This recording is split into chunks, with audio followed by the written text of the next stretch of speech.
안녕하세요.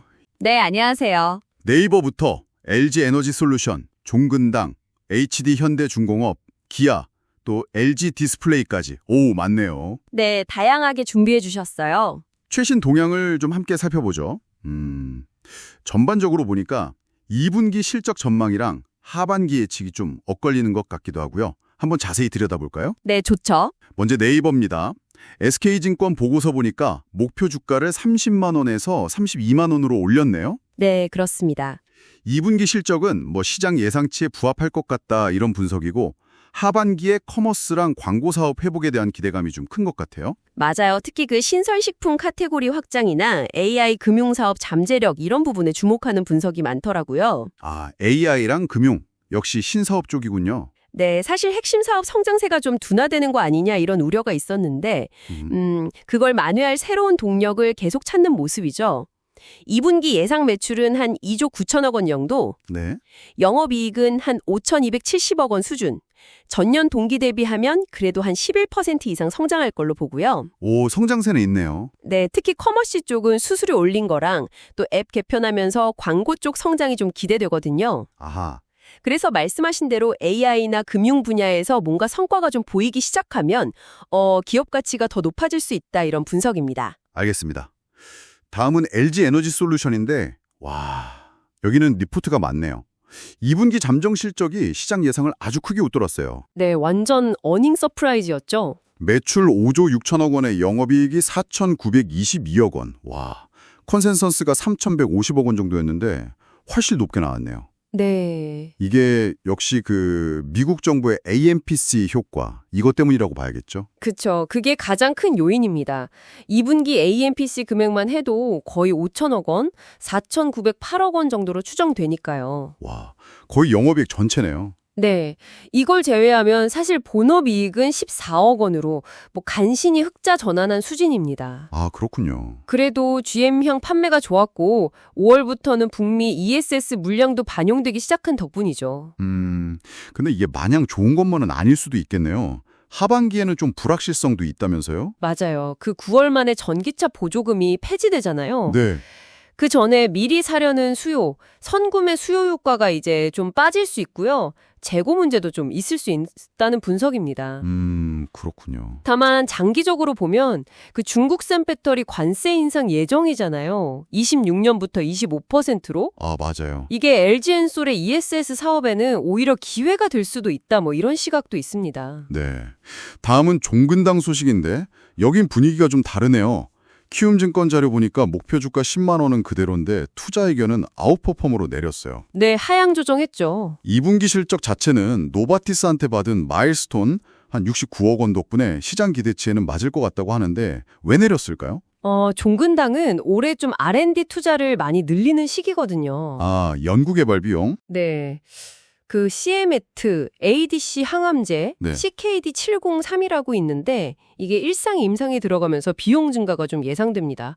그래서 단기적으로 수익성이 확 좋아지긴 어렵다. 이렇게 본 거죠. 일리가 있네요. 하지만 장기적인 관점에서는 여전히 가능성이 열려 있다고 봅니다. 노바티스랑 같이 하는 CKD510 진행 상황이라던가 다른 ADC 신약 후보 물질들 임상 결과가 잘 나오면 기업 가치가 다시 평가받을 수 있겠죠. 네, 미래를 보고 투자하는 시기군요. 자, 분위기를 좀 바꿔서 HD현대중공업 가보겠습니다. 여기는 긍정적인 소식이 많아요. 네, 여긴 좀 분위기가 좋죠. SK증권이 목표 주가를 48만 원에서 50만 원으로 올렸고요. 2분기 실적도 예상치에 부합할 전망이고 올해 수주 목표 97.5억 불 중에 벌써 61%를 달성했대요. 네, 수주 흐름이 아주 좋습니다. 이 자신감의 근거는 뭘까요? 상선, 함정, 엔진, 모든 부분에서 실적이 탄탄할 것으로 예상되고요. 특히 해양 부문이 생각보다 빨리 손익분기점, BEP에 도달할 것 같다는 분석이 나오고 있고. 오, 해양 쪽이요? 네, 그리고 엔진기계 사업부 성장세가 아주 두드러집니다. 또 하나 주목할 만한 건 미국 시장 진출 노력인데요. 아, 미국 함정시장? 네, 함정이랑 상선 둘 다요. HII나 이코 같은 회사들이랑 협력하는 거 이게 장기적인 성장 동력이 될 수 있다고 보고 있습니다. 기대가 되네요. 자, 이제 기아인데요. 키움증권 자료를 보면 목표 주가는 11만 원으로 올랐지만 2분기 영업이익은 시장 기대치를 좀 밑돌 거라고 봤네요. 네, 그렇죠. 매출은 28조 9천억 원으로 괜찮은데 영업이익은 2조 8천억 원으로 전년 동기 대비 감소할 거다. 아무래도 관세 영향이 크겠죠. 네, 맞습니다. 그 미국으로 수출하는 자동차에 대한 품목관세 영향이 이제 본격적으로 반영되기 시작했다. 이게 핵심입니다. 아, 그게 큰가 보네요. 네, 기아 미국 판매 물량의 한 60% 정도가 수입 물량이다 보니까 이 문제가 단기적으로 해결되기는 좀 어렵다는 분석이에요. 그럼에도 목표 주가는 올렸단 말이죠. 네, 그게 좀 흥미로운 부분인데 기아가 주주환원 정책에서 최소 DPS, 그러니까 주당 배당금을 5천 원으로 제시했거든요. 네네. 근데 지금처럼 이익이 좀 줄어드는 국면에서도 작년 수준인 6,500원을 유지할 수도 있다. 이런 가능성이 언급되고 있어요. 오, 배당 매력이 있군요. 그렇죠. 만약 그렇게 되면 배당 성향이 한 33% 수준까지 올라갈 수 있고요. 또 정부의 배당소득 분리과세 정책 수혜 가능성도 좀 지켜볼 필요가 있다는 시각입니다. 알겠습니다. 마지막으로 LG 디스플레이입니다. SK증권은 목표 주가 14,000원에 매수 의견을 유지했네요. 네. 2분기는 근데 비수기 영향이랑 IT 수요 부진 때문에 컨센서스를 좀 밑돌 것 같다. 영업손실 995억 원 정도로 추정하는데 그럼에도 매수 의견인 건 역시 하반기 기대감 때문이겠죠? 맞습니다. 하반기에는 특히 모바일 OLED, 그러니까 POLED 부문에서 좀 반전을 기대하고 있어요. 모바일 쪽이요? 네, 경쟁사 신모델 진입이 좀 늦어지면서 반사 수혜를 볼 수 있고 또 북미 고객사 내에서 점유율도 확대될 거라는 기대가 있습니다. 아하. 대형 OLED, WOLED 쪽도 원가 절감 노력이랑 3분기부터 감가상각비 끝나는 효과가 있어서 수익성이 좀 개선될 걸로 보고요. 감가상각비 종류 효과 크겠네요. 네. 그리고 광저우 LCD 팬 매각 이후에 구조조정 효과도 점차 나타날 거라는 전망이죠. 현재 주가 순자산 비율 PBR이 0.7배 수준이라는 점도 좀 매력적으로 보는 것 같습니다. 네, 오늘 살펴본 기업들 정말 각기 다른 상황에 놓여 있네요.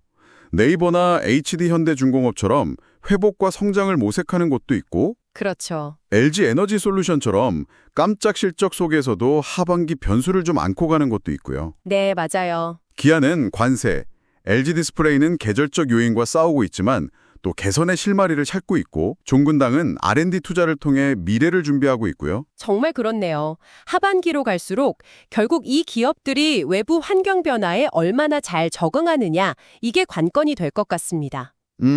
당신께서 주목하고 있는 이 기업들의 향후 실적은 과연 미국의 관세나 IRA 같은 외부 변수에 더 크게 좌우될까요? 아니면 R&D 성과나 비용 절감, 시장 점유율 확보 같은 이런 내부적인 실행력이 실적을 결정할까요? 그러게요. 참 어려운 질문이네요. 네. 앞으로 어떤 요인이 이 기업들의 행보를 결정지을지 계속 지켜보시는 것이 흥미로울 겁니다. 네, 오늘 심층 분석을 위해 귀한 자료들 공유해 주셔서 정말 감사합니다. 네, 저도 즐거웠습니다. 다음 분석에서 또 유익한 정보로 찾아뵙겠습니다.